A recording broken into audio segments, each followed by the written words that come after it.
Who elected Soros to dictate public policy and laws?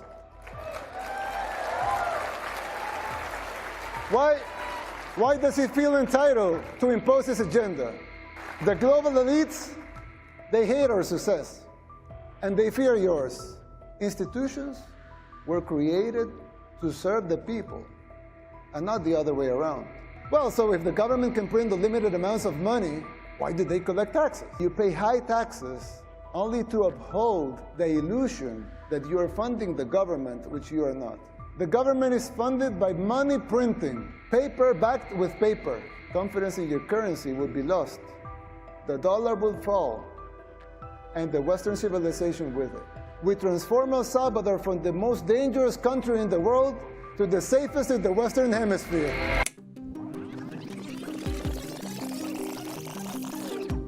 The corrupt system works in tandem with the so-called international community, the NGOs, and of course the fake news, just like it happens here in the United States. Unelected bureaucrats are trying to instate public policy. Who elected them? They don't have a democratic mandate. If they want a seat in the table, they should run for office. Let the people vote. It will not be a pretty sight for them if the elections are free and fair. I mean, who elected Soros to dictate public policy and laws? Why does he feel entitled to impose his agenda? Let me tell you something. Soros and his cronies hit a brick wall in El Salvador.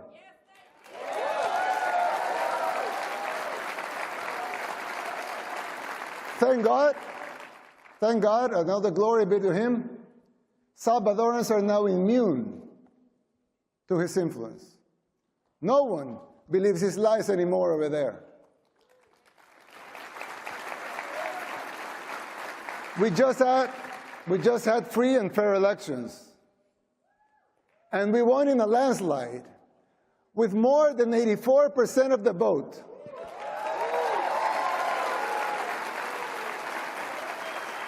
Let that sink in.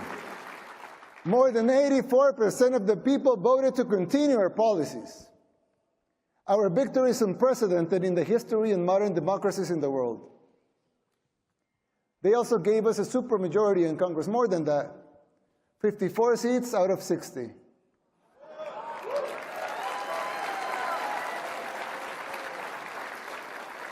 "57 if we count our allies.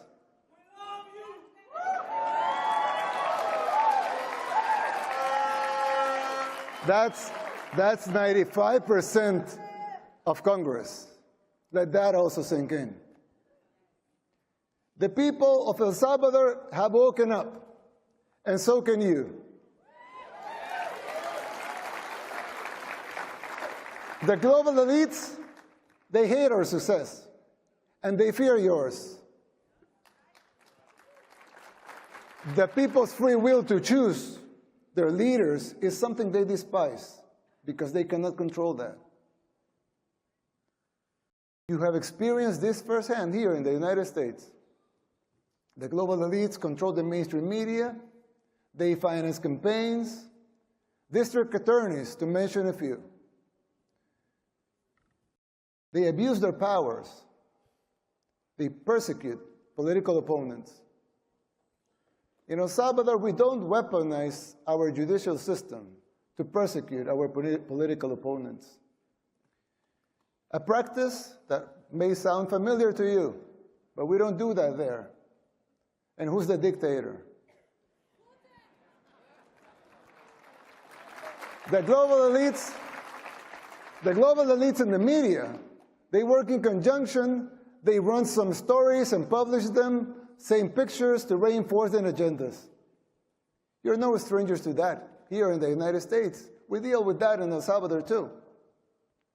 That is the free press that they talk about? Please. I always criticize the defenders of institutionalism. Not because I don't think strong institutions are paramount and necessary for a democracy, but because I find them very hypocritical. They don't seem to have the same standards for themselves as they are trying to impose on others.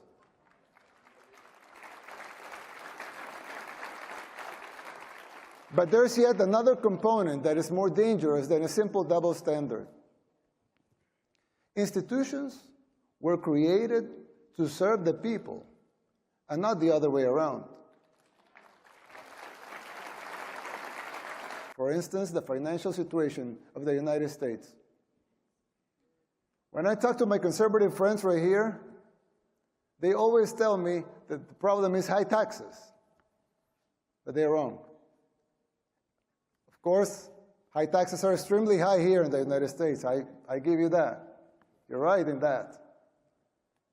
But that's not the real problem. The real problem is not the high taxes themselves, but the fact that they are not even really funding the government. Not even those high taxes, higher than a lot of places in the world, not even those taxes are really funding the government. So who's financing the government? Government is financed by treasury bonds, paper. And who buys the treasury bonds? Mostly the Fed. And how does the Fed buy them? By printing money. But what backing does the Fed have for that money being printed? The treasury bonds themselves. So basically, you finance the government by printing money out of thin air. Someone could ask, well, so if the government can print the limited amounts of money out of thin air, why did they collect taxes?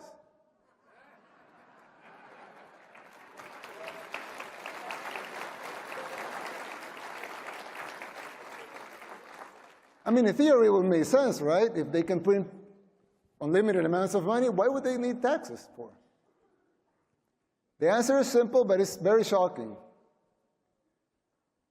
The real problem is that you pay high taxes only to uphold the illusion that you are funding the government, which you are not.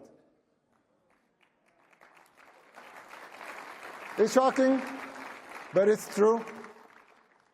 The government is funded by money printing, paper backed with paper, a bubble that will inevitably burst. The situation is even worse than it seems, because if most Americans and the rest of the world were to become aware of this farce, confidence in your currency would be lost, the dollar would fall, and the Western civilization with it. If the next president of the United States doesn't make the necessary policies and structural changes, sooner or later that bubble will burst. There's still time. You don't have to make the same mistakes we did in the 60s and the 70s. You can still jump before the water boils. Winning the election isn't enough to solve these problems.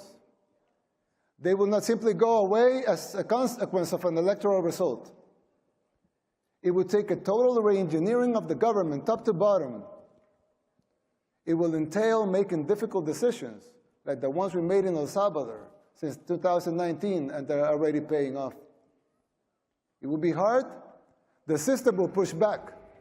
But you have the right to determine your own fate.